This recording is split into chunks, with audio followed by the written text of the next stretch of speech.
Bullet train metro' ট্ৰেইনেৰে কেৱল চমক দিলেই নহ'ব। অসমৰে ৰেল ষ্টেচন বা জংচনসমূহৰ কেনে দুৰৱস্থা, কিমান সুৰক্ষিত ৰেল ষ্টেচনলৈ অহা যোৱা ৰেলৰ যাত্ৰীসকল। ৰেল ষ্টেচনত নাই এটা শৌচাগাৰ, নাই প্ৰস্ৰাৱগাৰ। মুকলিতে প্ৰস্ৰাৱ কৰে ৰেল যাত্ৰীয়ে। হয়, আমি ক'বলৈ ওলাইছোঁ কলিয়াবৰৰ এটা গুৰুত্বপূৰ্ণ ৰেলৱে ষ্টেচনৰ কথা। কলিয়াবৰৰ গুৰুত্বপূৰ্ণ বাণিজ্য ক্ষেত্ৰ জখলাবন্ধাৰ মাজ মজিয়াতে অৱস্থিত জখলাবন্ধা ৰেল ষ্টেচন।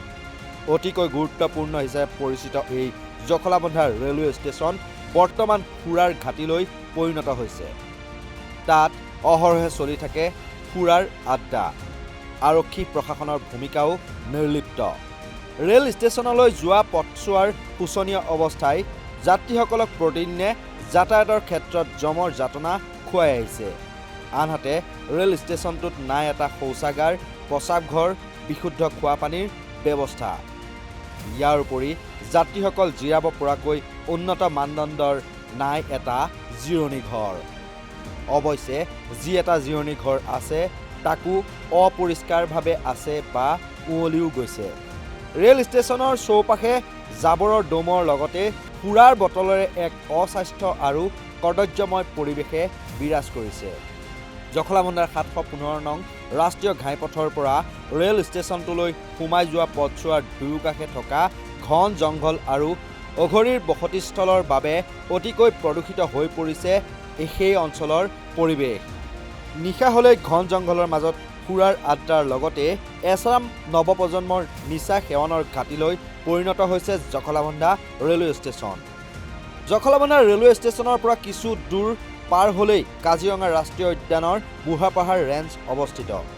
পৰ্যটকৰ আকৰ্ষণৰ কেন্দ্ৰবিন্দু কাজিৰঙা ৰাষ্ট্ৰীয় উদ্যানলৈ বিদেশী পৰ্যটকৰ বাবে অতি সুবিধাজনক যাত্ৰা হিচাপে ক'বলৈ গ'লে ৰেল যাত্ৰাই উত্তম। 2018 চনৰ পৰা 2021 বৰ্ষৰ জানুৱাৰী মাহলৈকে সেই সময়খিনিত তদানীন্তন কলিয়াবৰৰ মহকুমাৰ মহকুমাধিপতি বিতুপন নেওগে পৰ্যটকৰ আকৰ্ষণৰ বাবে কলিয়াবৰৰ ভিন্ন প্ৰান্তত যথেষ্ট উন্নয়নমূলক কাম কৰিছিল। কিন্তু প্ৰশাসনিক বিষয়া বিতুপন নেওগৰ বদলিৰ পাছতে স্থবিৰ হৈ পৰিল তেনেধৰণৰ উন্নয়নমূলক কামৰ। দেশী বিদেশী পৰ্যটকৰ লগতে ৰেল যাত্ৰীসকলৰ সুবিধাৰ প্ৰতি লক্ষ্য ৰখা বিভাগীয় কৰ্তৃপক্ষই অনতিপলমে এই পথছোৱাৰ লগতে সামূহিক পৰিৱেশটো উন্নয়ন সাধন হোৱাকৈ নিৰ্মাণ কৰিবলৈ স্থানীয় ৰাইজে বিভাগীয় কৰ্তৃপক্ষক দাবী জনাই অহাৰ পাছতো কিন্তু কোনো গুৰুত্ব আৰোপ নকৰাৰ অভিযোগ উত্থাপিত হৈছে। স্থানীয় বিধায়ক তথা মন্ত্ৰী কেশৱ মহন্তকো এই বিষয়ে অৱগত কৰা হৈছিল যদিও আজিলৈ একো উন্নয়ন নহ'ল পথছোৱাৰ।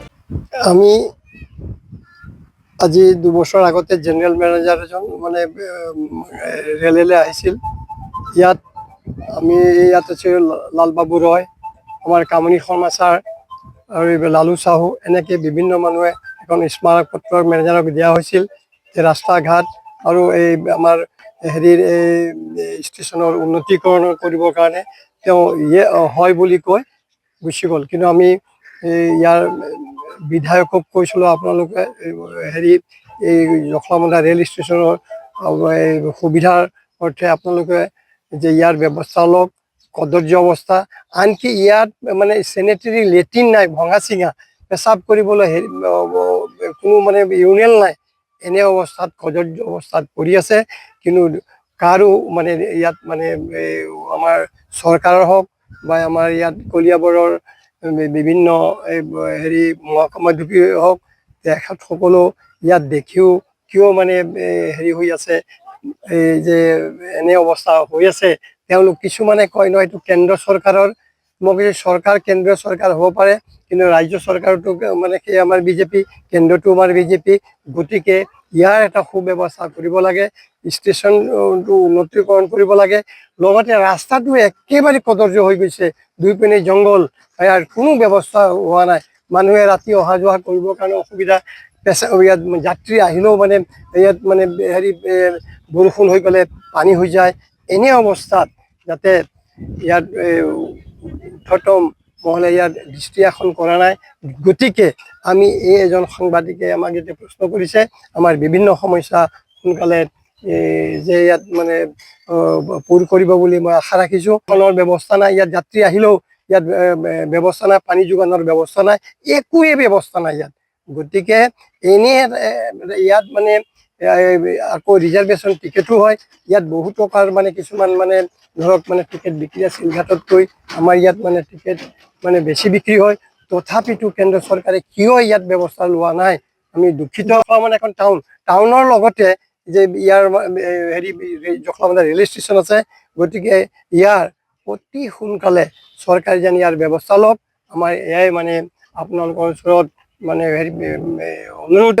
কোনো মানে বাধা নাই, কোনো মানে ইয়াত কিছুমান উঘৰি আহি দুই পিনে মানে ইয়াত মানে থাকি লয় আৰু গোটেই কদৰ্য লেতেৰা চেতেৰা কৰি মল ত্যাগ কৰি এই ৰাস্তা দি গ'লে দুৰ্গন্ধযুক্ত হয় আৰু এয়া পৰিৱেশ পোৱা যায় ষ্টেচনৰ আশে পাশে। ইয়াত মানে মদৰ ঘাটিটো আছে, এতিয়া মানে ষ্টেচনৰ গেটৰ ওচৰতো আছে, ষ্টেচনৰ চাৰিপিনেও মানে য'ত ত'ত মানে মানুহৰ মদ বিক্ৰী হয় আৰু ইয়াত ল'ৰা ছোৱালীৰ মানে মদ খাই ধৰক কেতিয়াবা বেয়া অৱস্থাত দেখা পোৱা যায়।